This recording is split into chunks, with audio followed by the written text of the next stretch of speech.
we greet una, welcome una to Real News Channel. Una know say na ogbonge updates na we dey come sama una for this our channel. Abeg, if na the first time una dey waka jam this our channel, make una follow us, make una like our page, and make una help us dey share our videos so that those wey never see am go see am. Una do well. Oya na make we quickly enter the matter wey we carry come for una.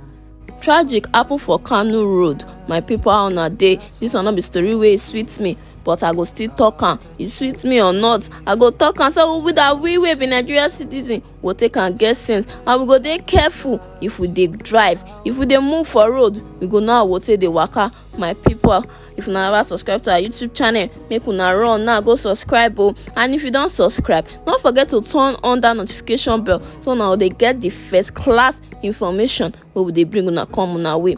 Good Nigerian citizen, as I talk am before, so no be small thing happen for Kano o.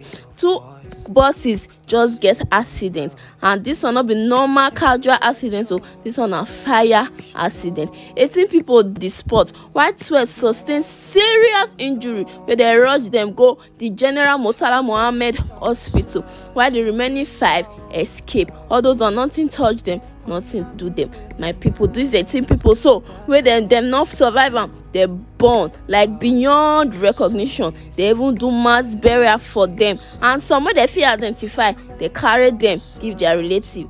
The Federal Road Safety Commander wey they call Ibrahim Abdali, he talk say he don advise people say make dem dey careful if dem dey drive, make dem no over speed, make dem no overload, make dem no overtake. Say make dem dey drive jejely so that they go fit reach their destination without any problem. Say all these things wey don talk, so all these things still dey cause accident. So my people, make we try to dey hear all this information, make we dey careful. Abeg o, abeg, na abeg una. Anyway, that's it for today o. Na the updates may I bring come una way be this, so abeg make una like, make una share this video so that people may never hear am, they go still know wetin happen. Make them know how to take the waka for road, so that they go dey waka small, make they arrive their destination small. We know say na God na cover us, but my brother, my sister, make we still dey careful.